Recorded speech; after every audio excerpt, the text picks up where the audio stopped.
3 disturbing, true night shift horror stories from Times Square. You know how people joke that Times Square never sleeps? They're half right. It does sleep, just not like we do. It naps with one eye open, humming under its breath. Between 2 and 4 in the morning, the neon still burns, the screens still sell you things, and the steam from the subway grates breathes like the street itself is alive. The crowds thin out to the weird ones, the folks who walk without blinking, the delivery bikes whispering by, the late shift stragglers with stain-shadowed shirts, and the 1,000-yard stare.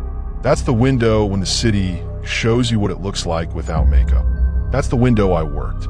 I didn't believe in anything I couldn't touch until those nights started stacking up. And if you think it's just drunks and bad vibes, listen, I wish it was. I took a night security job at a souvenir store. One of those narrow places jammed floor to ceiling with foam crowns, mini statues of liberty, racks of shirts that say, "I heart suit New York," and keychains clacking like wind chimes. The front is glass, huge panes that reflect the screens outside, so you're always watching ads inside ads, like mirrors facing each other. There's a metal gate, an alarm, and a clock that never kept good time since the day I started. I'd sweep, I'd do a slow patrol, and I'd try not to meet my own eyes in the reflection. You know that feeling when the back of your neck crawls, and nothing has happened yet? The first night it hit me, it was 3:11 a.m. I remember because the busted clock finally froze on that number like it was proud of itself.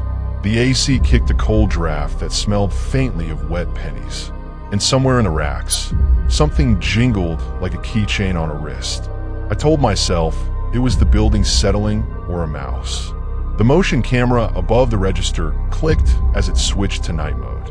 On the little screen, I watched this gray smear of aisles, souvenirs, snow globes, foam fingers, cheap rain ponchos, and those creepy mannequins by the window that looked too glossy to be human and too human to be plastic. I did a lap. Back room, fine. Bathroom, fine. Emergency exit, chained and sealed. When I came around to the front again, something was different and I didn't catch it right away. I just stood there, feeling that cold settle around my ears. Then I saw it. One of the mannequins was slightly turned. Not by much, just enough that its blank face, shiny as a boiled egg, was pointed at me. I told myself I imagined it.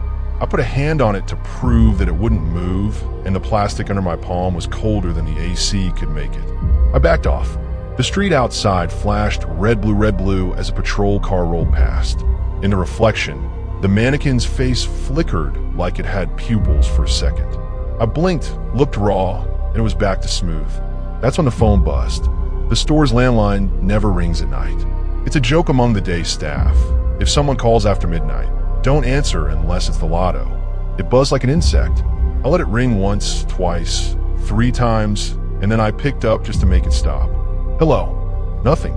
Just a street hum, like the phone was holding its breath with me. I almost hung up when I heard a click, and then a voice that sounded like it was standing outside the glass. Are you alone? Not a greeting, not a prank laugh, just those 3 words in a tone that wasn't curious and wasn't kind. I did that stupid thing where you laugh to unjinx something. Store's closed, I said. Try tomorrow. The line went dead. I stood there, staring through my own reflection, and I saw movement. Not outside, inside the reflection, behind me. Something passed between racks, and the t-shirts trembled like a small hand had brushed through them. I turned around, and the air had that feeling of a room where someone just left. The clock said 3:11 again. Here's the part that bothers me most when I try to explain. I walk back to the counter to rewind the camera. You can scrub through the night, and grainy gray like a ghost is running the footage. I saw myself at 3:07, leaning on the counter board. I saw myself at 3:10, walking toward the windows. And at 3:11, I saw my back, my shoulders tense, and a second figure beside me. Black hoodie, head down, standing too close, closer than a person trying not to scare you. I didn't see that in the moment. I didn't hear anyone. But on the footage, he was there, 1 step behind me. Except when I turned, he didn't. He stayed facing the glass, like he was looking out and not at me. I scrubbed back. There was no frame where he entered. 1 frame empty. Next frame, he's just there, like he blinked into existence. I leaned closer to the screen. In the reflection of the glass on the footage, I could see the guy's hands. He was holding something. It took me 10 seconds to realize it was a snow globe, one of the Times Square ones with glitter confetti. He lifted it like a prayer, shook it, and set it back on the shelf without looking. My breath fogged the camera screen. I don't remember deciding to leave. I grabbed my jacket, I hit the alarm code, and I rolled the gate halfway down, just enough to duck out. I stood on the sidewalk with that too bright neon hitting my face and the steam curling up around my ankles, and I felt almost stupidly relieved. Two drunk guys stumbled by singing off-key. A delivery bike buzzed past like a swarm. I told myself out loud, "You're fine. It's nothing." In the glass, I could still see the store behind me. The mannequins lined up the aisles like quiet ribs. All at once, every mannequin in the reflection turned its head toward the door. I'm not saying they actually moved, okay? I'm telling you what the reflection showed, and that it was enough. I shut the gate, fumbled the lock, and didn't go back inside until the sun came up. When I finally did, there was a snow globe on the counter I hadn't put there. Inside it, the glitter was still settling like someone had just shaken it. The cheap clock on the wall had stopped for good, frozen at 3:11. And on the landline, there was a voicemail with no number. For seconds of quiet, and then my voice, recorded from nowhere, whispering, "Are you alone?" I quit that job 2 weeks later. You could say it's stress, sleep debt, reflection illusions. Pick a reason, and I probably tried it. But I still feel that cold coin air when I pass that block. And if I'm being honest, that wasn't the last strange night. It never is. The city's full of places that look like glue holding this huge, loud mess together. One of them is a diner on the edge of Times Square, the kind that pretends to be 24 hours because closing would feel like a defeat. I took the graveyard shift there after the souvenir store, because apparently I'm a slow learner. You know that particular fluorescent buzz that makes your teeth ache? The diner had that. It had a counter with chrome so polished you could see your own tired eyes in it, a stack of menus that smelled like syrup, and a little TV in the corner that only played weather and old sitcoms where the laughter never matches the jokes. My manager was a kind woman who lived on coffee and advice. "Night's easy," she told me. "Cops, cabbies, theater techs. You keep the coffee hot and the bathrooms clean." That's it. For a while it was. One night, rain smeared everything outside into wet streaks. The window glass rattled once, like the building had shiver. At 2:37, a guy came in, not a creep, not obviously off, just soaked and quiet. He took a booth where the light is worst, ordered a grilled cheese and black coffee, and stared at the napkin dispenser like it might start talking. I want to be fair here. I've seen exhausted people look like ghosts. I've been that person. But there was something about how he sat there, as if he was trying to line himself up with his own reflection. When I went to refill his coffee, he didn't look at me. He tilted the cup without looking, like we'd practiced. The rain got louder. The TV flickered and cut to static for half a second. My manager in the back laughed at something on her phone. It was almost normal.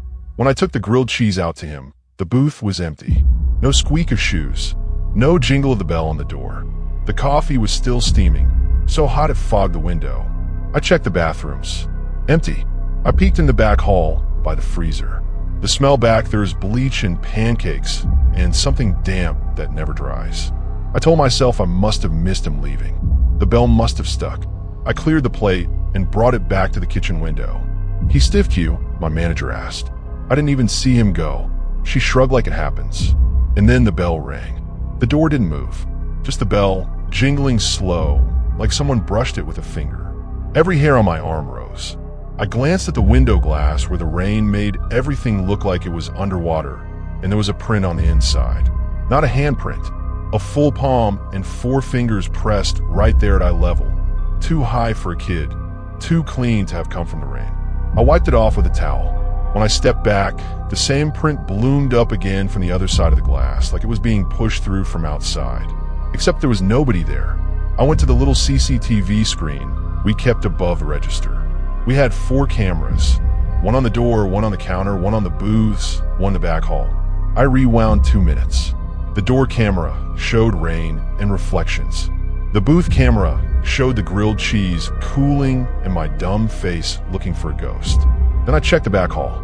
The guy was standing in the hall by the freezer, facing the wall. Not moving, just facing the wall like a kid in trouble or a person praying. His clothes were dry in the feed. In real life, they'd been dripping. And he had his hand on the freezer door handle, the other pressed flat to the wall, the way the print looked. I was watching this, recorded him standing there, and realized I could hear the freezer humming from 20 feet away behind me. It started to go louder in a steady way, like it was winding up. My manager walked out with a towel over her shoulder, saw me staring at the screen, and said, "What's wrong?" And the power dropped. Not fully. That would have been merciful. It dipped like a heartbeat, a wash and surge. The fluorescent lights go to low, sick yellow.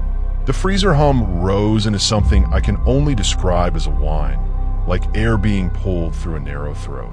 The bell on the front door lifted once, ringed once, and went still like a pendulum caught between ticks. In that washed-out half-dark, every shine in the room, the chrome, the syrup bottles, the window glass, held on to shapes a second longer than it should have. My manager said my name. The back hall came into focus like an underwater photo. The freezer door was ajar a few inches. Cold air rolled out over the tile like fog. You could see your breath. I don't remember deciding to move. I just remember my hand going to the freezer handle. There's a tiny window in that door, like a porthole. Someone had wiped a circle in the frost from the inside. And there against the far wall of the freezer, there were footprints on the floor, bare feet, heel and toe, leading to the corner and ending at the wall like the person had stepped into it. We shut the door. We locked it. We stood with our palms flat to the steel and felt nothing on the other side. The camera feed, when the power steadied, showed the hall empty. The booth camera showed a plate that kept steaming long after steam should stop. We didn't talk about it to anyone but each other. The next night, the same man came in at the same time, soaked in the same way, ordered the same grilled cheese, sat where the light breaks. I didn't bring the coffee. My manager told me to go wipe the windows just to have me do anything except look at him. When I lifted the towel, I saw in the reflection that his mouth was moving, not in words you could read, like he was reciting a list. I caught one shape of a word behind, and I looked at the glass instead of at him. And there on the street reflection, I saw myself and my manager inside the diner. And behind us in the reflection, in the back hall, a figure turned its head in that way that is almost a nod and almost a warning. The TV in the corner cut to weather, and the ticker at the bottom said, "Don't turn around," like the city had decided to join in. We turned the sign to closed and watched the man sit until 3:11. He left then, or he didn't. The doorbell did its tired little ring. The booth sat empty. The coffee steamed. I lasted one more week. The last story I'll tell you is the one that convinced me the city isn't just a place. It's a machine with too many moving parts, and sometimes at night, the gears show through. My cousin does maintenance on the big LED boards. Not the ad creative, that's another world, but the physical screens, the panels, the wiring that becomes light. He got me a one-off gig helping him do a late-night swap on a board that had a dead zone. It's the strangest feeling to climb up there at 2 in the morning while the block below is still flashing with candy colors. The stairs inside those structures are narrow, metal, and echo like a pipe. The wind-up, there's its own voice. You clip your harness, you watch your step, and you trust the steel. The power is supposed to be isolated to the panel you're working on. We toggled it. The corner went dark. The rest of the ad kept running. A smiling woman selling a perfume that smells like a place you've never been. We worked in a wedge of shadow, faces lit by headlamps and the pulsing from the screen around us. When you slide a panel out, the backside is a grid of wires and boards that look exactly like a nervous system diagram. My cousin handed me the new panel and said, "Hold here, don't look down." So I looked sideways, across the face of the city. It's different up there. The sound is thinner, like you're hearing it secondhand. But something else carries easier, the little things. A couple arguing way down by a subway entrance. A bottle rolling. The click of a lighter. I was thinking about how many people exist here at once, and how any one of them might be the last person alive in your head on a bad night, when a flicker happened. Not our panel. The entire screen blinked. The ad paused a fraction too long, then corrected. My cousin didn't notice. He was counting screws under his breath, his habit. I looked at the service laptop hooked into the board. A chat window popped up, something I'd never seen. Operator 0, confirm presence. My cousin didn't type. The laptop typed on its own, 2 texts attached. I said, "Is that normal?" He said, "There's no chat." The wind shifted colder, like the screen itself inhaled. The laptop window blinked again. Operator 0, there are 3. I swallowed. We clicked in. My hand found the little lanyard ring, like a rosary. We both turned our headlamps into the guts of the panel. Wires, dust, a candy wrapper somebody left from some other midnight. The city light fell away from our faces, and the inside of the board felt like an attic. The laptop's camera, stupidly, was pointed at the screen, which is like pointing a camera at a lamp. It should have just been blown out light. But I could see shapes. I could see us as silhouettes, 2 figures hunched in a rectangle of nerves. And behind us, in that terrible 2-flat laptop image, a 3rd figure leaning in. The angle was wrong. It made the person longer, thinner. There's a kind of smile a person makes when they're trying to be friendly, and it comes out like a threat. The figure had that smile. My cousin said, without turning around, "Don't do anything fast." We both looked down at our boots, because anything else felt like a trap. The laptop typed again, "Operator 0, do not look at the window." We didn't have windows up there, unless you count the screen itself, a wall of windows that only looks one way. I don't know why I did what I did next. Maybe because telling someone not to look is the same as asking them to. I raised my eyes to the tiny black space between panels, that hairline gap where you can sometimes glimpse out. There was nothing there. Then the world went quiet. The crowd hummed, the bus brakes, the sirens. It all dialed down like someone turned a knob. I heard only inside sounds. My breath, the fan in the panel spinning up, my cousin's count faltering. And in that little gap, a reflection slid into place. Not outside, but inside the glass. It was Times Square, sure, but wrong. The ad we were working on wasn't perfume anymore. It was a live feed of the street below from 5 minutes before. People stood where no one stood now. A woman in a red coat crossed where the crosswalk was empty. And in the center, tilted up, as if he knew I'd look, the man from the diner, the man from the hall, the hand on the freezer man, staring straight up through time and glass. He mouthed something. It wasn't "don't" anymore. It was behind. My cousin said my name like a warning. I felt a change in the air, the kind that makes you think of elevators moving or doors opening where there are no doors. The panel we'd set aside leaned outward as if a hand had pushed from inside. My harness tugged, and I felt weight where there shouldn't be weight, like someone had clipped to me. The laptop chimed. Operator 0, disconnect. The chat window blinked once, and a second message overlaid it, not typed but burned in like an afterimage. 311. I hadn't told anyone that number meant anything. I hadn't even said it out loud. My cousin swore under his breath and slammed the panel back into place. The screen jumped, the ad hiccuped, and for one frame, a single frame, I saw our panel not as a billboard but as a black mirror. 3 figures reflected. Me, my cousin, and a long, thin smear of a person with their head tilted, hands raised as if adjusting your shoulders in a family photo. The city sound snapped back like a rubber band. A horn blared. Someone shouted. The laptop died. We climbed down. You climb differently when you're making sure something that isn't real can't follow you. Step, clip, breathe. Don't look up. Don't check the glass. At the bottom, my legs felt like wires themselves, humming, overused. My cousin said, "Power anomaly," like a joke that didn't land. He signed the work order. We walked to a bodega that smells like hot paper and oranges, and he bought me a coffee that tasted burnt and perfect. I checked my phone. No service inside those structures, so it spooled back. A notification I couldn't open, a voicemail with no number. I let it play, for seconds of quiet, and then a whisper that might have been mine, or might have been the city. Look at the window.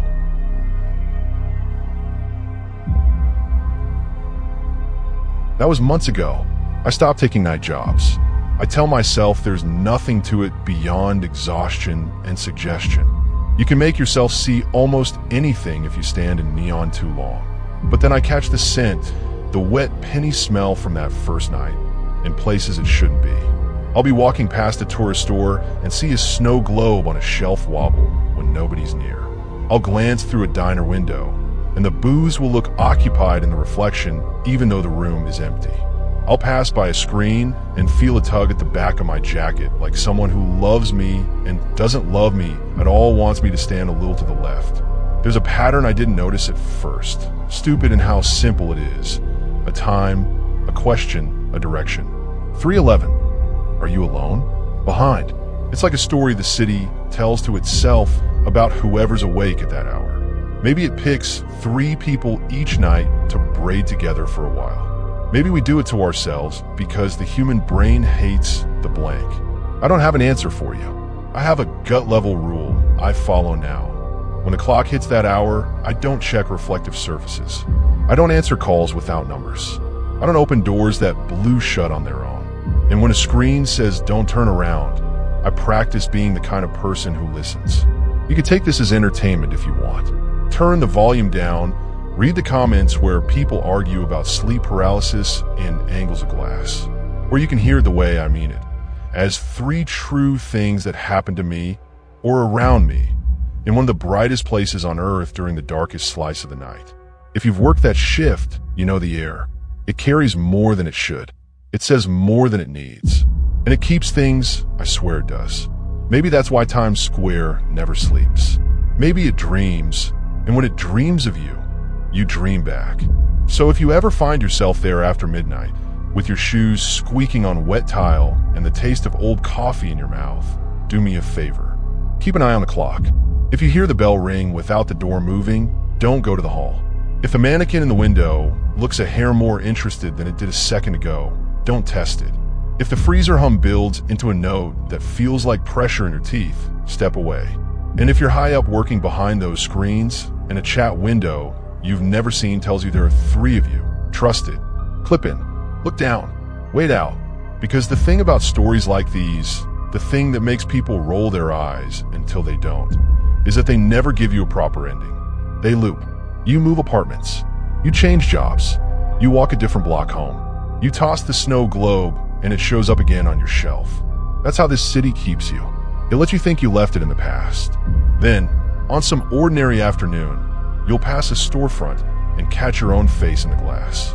For just a second, you'll look wrong, longer, thinner, your head tilted in that almost friendly way. You'll blink. You'll look normal again. You'll tell yourself you imagined it. You'll keep walking. But if you're smart, you'll keep your phone on silent after dark and your eyes forward. And if anything knocks at your door at 3:11 and asks if you're alone, you'll know the only answer that keeps you safe. You don't answer. You breathe. You let the city finish its question without you.